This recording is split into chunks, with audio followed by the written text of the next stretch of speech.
In my last video, we talked about how relying on English language websites to buy or rent property in Mexico traps you in a parallel universe where prices can be marked up 100% or more.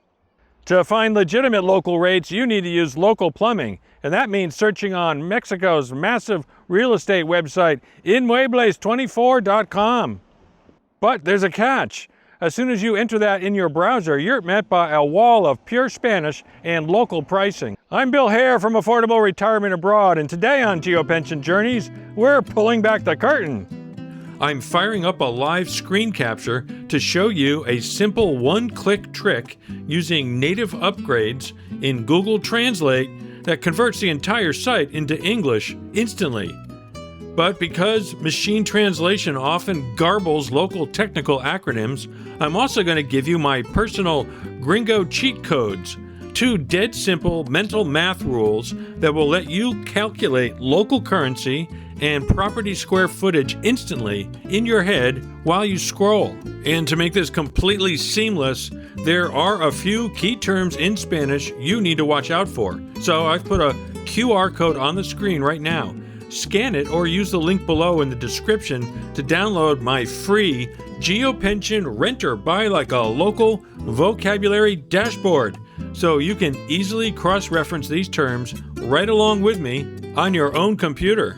All right, well, here we are on the raw interface at www.inmuebles24.com. Let's take a look around. It's structured very much like similar US websites. At the very top, you have the options to comprar is to buy, rentar is to rent, and departamento, this big box here, that means apartment. There's a drop down here. You can choose apartments or casas, houses. But if you don't speak a word of Spanish, let me tell you something. Mexican Spanish speakers typically use a daily vocabulary of about 6,000 words. Of those 6,000, about a third or 2,000 are English cognates. That is, they share the same root as the English word, so you will easily recognize their meaning. So congratulations on learning 2,000 Spanish words. The problem, however, is the other 4,000 words that you won't recognize. So here's your first step, and it's a magic trick if you've never seen this before. We're going to use the native browser translation capability built directly into Google Chrome. All you have to do is find any empty white space on the page, right-click, and select Translate to English. So let's check this out. I'm right-clicking. I'm going to click Translate to English and keep your eye on these property listings. Voila! Now we have most of the website is now translated into English. Let's go back up to the top. Where it used to say comprar, it now says buy. Where it said rentar, it now says rent. This website is now in English. Well, most of it is. You'll see the drop-down list is still in Spanish. And we'll note some other things where the translation engine doesn't hit 100%. So let's look at a detail page and see what the limitations of this approach are. So right now we have a page of listings in La Paz, in Baja. Right-click, translate to English. Boom, everything shifts to English, but there's a few problems here. There's a few things that don't get translated or get poorly translated. So I'll just point these out to you, and once you see them, you'll recognize them immediately going forward. So let's take a look at this listing here. 128 square meter lot, 2 bathrooms, but what's this? 2 rec. Rec's not an English word. Rec is short for recámara, and that's the Spanish word for bedrooms. But the Google translation engine doesn't translate that abbreviation. Let's go down to this next one, where we'll also see an issue. This one has a lot with 3 recs, which is bedrooms, 2 bathrooms, and 2 stations. What does that mean? We don't need are you just a gas station? What kind of station is this? This is a bad translation, is what it is. This is the word from Spanish for a parking space, estacionamiento. And Google translated it as stations. So this listing comes with 3 bedrooms, 2 bathrooms, and 2 parking spaces. You'll see the same thing down below. However, on balance, this works. You can now access and use this website. It's not perfect, but A for effort, Google. The bottom line is this website with its low prices that actual Mexicans actually pay is now at your fingertips. But notice that while the text changed to English, the numbers didn't change. The listings are still priced in local currency, and the dimensions are in square meters. These properties I mentioned earlier are in La Paz, a place I'm going to be visiting in the next few months. It's a fabulous spot for retirees. We're going to go through and look at these actual results, and I'll show you how to decipher the math here into something you're more familiar with. The first thing to notice is the pricing. Before these numbers, you'll see the abbreviation MN next to the numbers. What is that? That stands for Moneda Nacional, or national currency. In other words, that's the Mexican peso. When you see a property listed strictly in pesos, you know you've successfully bypassed the tourist markup. So this is a good thing. But what is 23,000 Mexico pesos? Trying to divide by a fluctuating exchange rate in your head while scrolling is impossible. So here's my Gringo currency cheat code. It's a dead simple math trick to convert pesos to US dollars instantly. All you do is cut the number in half and drop a 0. So let's look at a few examples. 28,000 Mexico pesos. Half of that is 14,000. Drop a 0, that's about $1,400 a month. Here's 32,000 Mexican pesos. Half of that is 16,000. Drop a 0, that's about $1,600 a month. One more example, here's an easy one. 20,000 Mexican pesos. Cut it in half to 10,000, drop a 0, it's about $1,000 a month.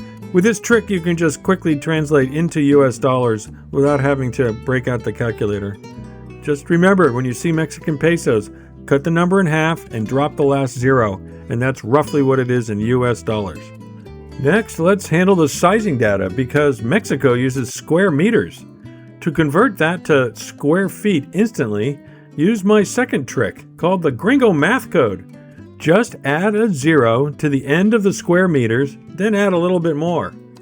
Like, let's look at this listing. 100 meters squared. Add a 0 to the end to make it 1,000, then add a tiny bit, like 10% extra, and you know you're looking at a comfortable 1,100 square foot home. Easy. Now I'm going to point out a few other things you should be paying attention to. Look at this page.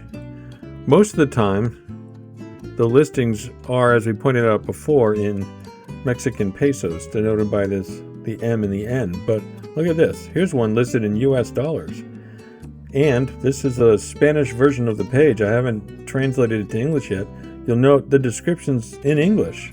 So on the surface, that seems like a great idea. Wow, these guys speak English.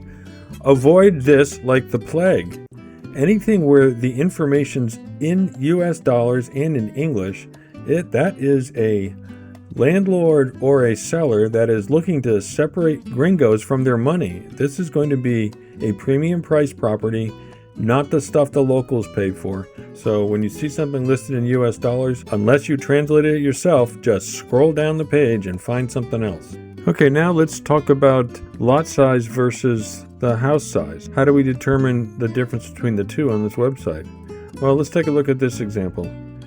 Here's a 23,000 Mexican peso rental. So, okay, let's scroll down and look at the details. First, I'm going to translate the page to English.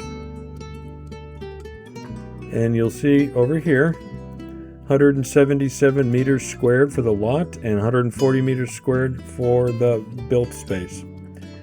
So whenever there's a difference between these two, that means there's some sort of yard. If they're the same, there's almost no yard. So that's a good way to determine if you're going to get a decent amount of land with the place, is compare the lot size to the built size. Finally, what about vetting this property list for the particular neighborhoods you actually want to consider moving to? A key tenet of the geopension approach is you don't move to a country, you move to a particular neighborhood in a city. It's easy to find out online what neighborhoods are popular with expats.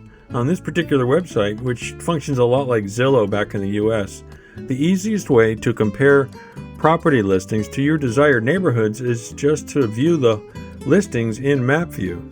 So to see the listings in map view, you can go over here to Ver Mapa or View Map and click on that.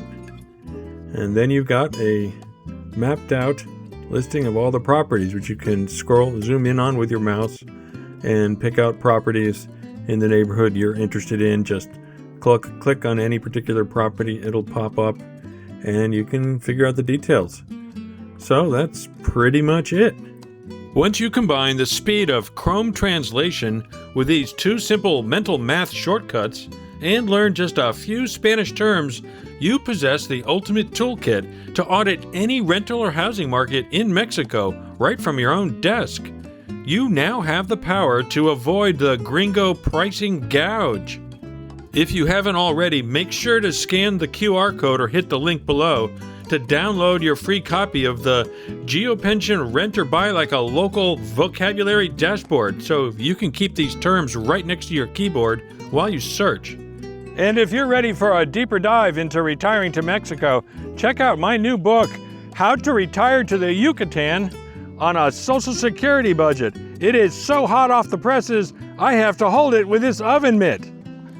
Next month, we're taking this exact framework on the road to the Mexican colonial highland cities of Querétaro, Chapala, and Guanajuato to put their local rental market, neighborhood safety, and medical infrastructure through this exact data-driven framework.